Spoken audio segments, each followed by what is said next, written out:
कई बार होता ये है कि लोगों की बातों का हमारे ऊपर बहुत ज़्यादा इम्पैक्ट होता है। यानी कि लोगों की बातों से बहुत जल्दी हम हर्ट हो जाते हैं, बहुत जल्दी हमें बुरा लगता है और हम परेशान हो जाते हैं। हमारी जो माइंड की स्टेट है वो डिस्टर्ब हो जाती है, हम अनरिसोर्सफुल स्टेट में चले जाते हैं। तो इसका सॉल्यूशन क्या है? और मैंने कई अपनी वीडियोज़ में, अपने सेशंस में कहा है कि अगर ऐसा आपके साथ हो रहा है तो आपको अपनी सेल्फ इमेज, जो आपकी सेल्फ की इमेज है, उस इमेज को आपको स्ट्रॉन्ग बनाना चाहिए, पावरफुल बनाना चाहिए और जितनी स्ट्रॉन्ग आपकी सेल्फ इमेज होगी, उतना ही ज़्यादा अच्छे तरीके से आप ज़िंदगी में फंक्शन कर पाएँगे, राइट?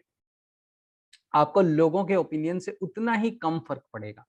तो इसे समझने की ज़रूरत है कि गहराई से कि सेल्फ इमेज का मतलब क्या है? सेल्फ इमेज इतना बड़ा रोल कैसे प्ले करती है? तो सबसे पहले तो मैं रिकमेंड ये करूँगा कि जो भी वीडियोज़ मैंने सेल्फ इमेज टॉपिक पे बनाए हैं, वो यूट्यूब पे अवेलेबल हैं। आपको सर्च करने चाहिए और आपको देखने चाहिए। आपको सर्च करना चाहिए सेल्फ इमेज स्पेस वेद स्पेस एनएलपी।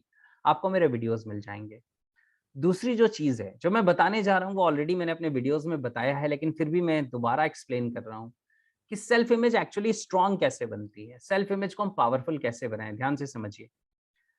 कि जब हम खुद को गहराई से समझने लगते हैं, हम अपने माइंड को ये बता देते हैं कि दैट हू एम आई, मैं कौन हूँ? मैं कितना पावरफुल हूँ? मैं कितना स्ट्रॉन्ग हूँ? मैं कितना बड़ा हूँ? मैं कितना कैपेबल हूँ?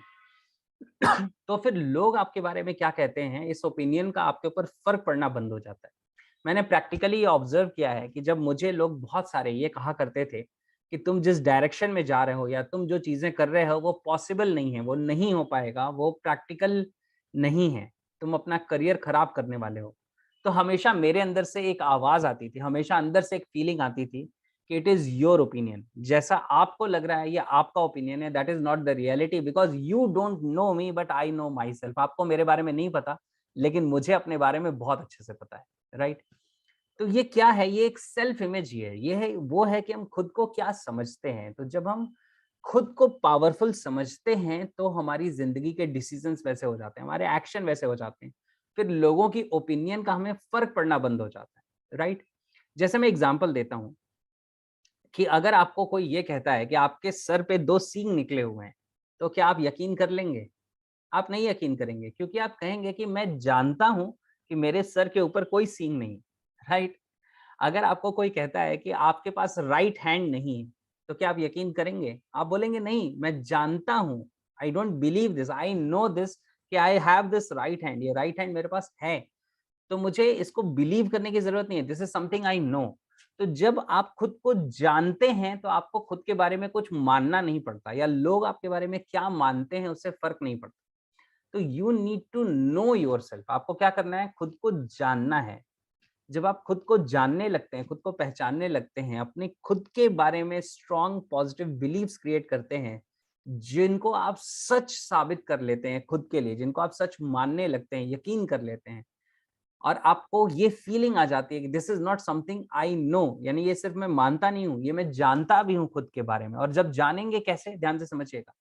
अगर आप ये कहते हैं खुद के बारे में, ये बिलीव क्रिएट करते हैं कि मैं लाइफ में कुछ भी कर सकता हूँ और अगर आप अपने छोटे-छोटे हर्डल्स को, छोटे-छोटे रोड ब्लॉक्स को ओवरकम करने वाले एक्शन लेने लगते हैं, तो आपका माइंड ये जानने लगता है कि अगर आप इस हर्डल को ब्रेक कर सकते हैं, आप इस रुकावट को तोड़ सकते हैं, तो आप ज़िंदगी की किसी भी रुकावट को तोड़ सकते हैं। तो you know that from within. तो ये हमें समझना है कि सेल्फ इमेज स्ट्रॉन्ग करने का मतलब क्या है? खुद के उन एक्शंस को डेवलप करना, जिससे हम अपने ऑब्स्ट्रक्शंस को ओवरकम कर लें, यानी कि ऑब्स्ट्रक्शंस को जंप कर जाएँ या उसे डिस्ट्रॉय कर दें, राइट? तो वो हैबिट्स, वो बिहेवियर खुद के अंदर कल्टीवेट करने पड़ेंगे।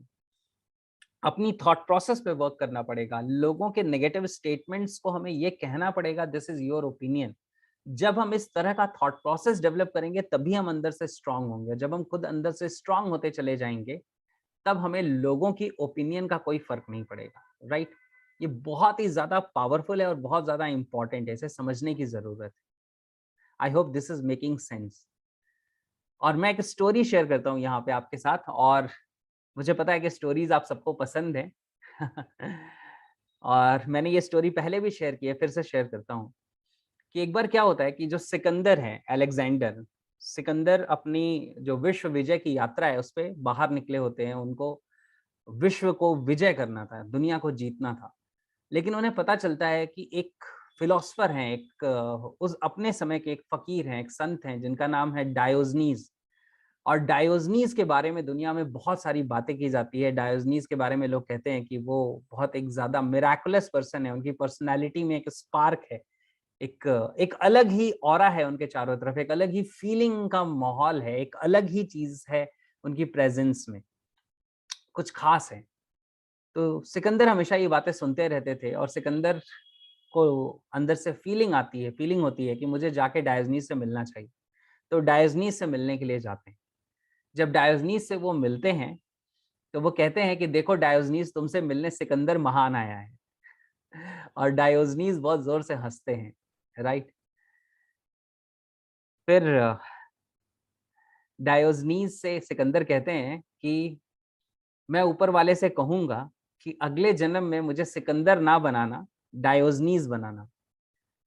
तो डायोजनीज़ कहते हैं कि अगले जन्म का इंतज़ार करने की क्या ज़रूरत है? तुम अभी डायोजनीज़ हो जाओ। इस नदी के किनारे बहुत जगह है, मेरे और तुम्हारे लिए कोई भी जगह कम पड़ने वाली नहीं है। अपनी सेना को बोलो अभी वापस लौट जाए और तुम यहीं मेरे बगल में आके लेट जाओ। तो सिकंदर कहता है कि नहीं, अभी तो मैं विश्व विजय पे निकला हूँ, अभी मैं ऐसा नहीं कर सकता। तो डायोजनीज़ कहते हैं कि अगर तुम अभी नहीं कर सकते तो तुम कभी नहीं कर सकते। और क्या पता अगले जन्म में तुम भूल जाओ, क्या पता अगले जन्म में परमात्मा तुमसे पूछे या ना पूछे। तो सिकंदर काफ़ी अनकंफर्टेबल हो जाते हैं और उसके बाद फिर डायोजनीज़ एक और सेंटेंस कहते हैं जिससे सिकंदर को बहुत चोट पहुँचती है। डायोजनीज़ कहते हैं कि अगर मुझे कभी परमात्मा मिला, तो मैं कहूँगा कि अगले जन्म में भी मुझे डायोजनीज़ ही बनाना और कुछ भी हो जाए सिकंदर तो बिल्कुल मत बनाना। तो सिकंदर को ये बात बहुत चुभ जाती है। सिकंदर कहते हैं कि आप ऐसा क्यों कह रहे हो? सिकंदर बनने में क्या खराबी है? तो डायोजनीज़ कहते हैं कि जिसको खुद को महान कहना पड़े, वो महान हो नहीं सकता। क्योंकि सिकंदर खुद को सिकंदर महान कहलाना पसंद करता था, राइट? तो when you know from within, तो डायोजनीज़ का मैसेज क्या था कि अगर आप खुद को अंदर से जानते हो, तो आपको ये दूसरे जाने आपके बारे में, इसकी कोई ज़रूरत नहीं रह जाती। दूसरे आपको महान समझें या ना समझें, उससे कोई फ़र्क नहीं पड़ता, right? So this is something which is very very important. और अगर हम इसी तरीके से खुद को अंदर से जान लेते हैं, तो दूसरों के ओपिनियन से टोटली फ्री हो जाते हैं। दूसरे हमारे बारे में क्या सोचते हैं और क्या नहीं सोचते, वो हमें अच्छा समझते हैं या बुरा समझते हैं, उससे कोई फर्क नहीं पड़ता।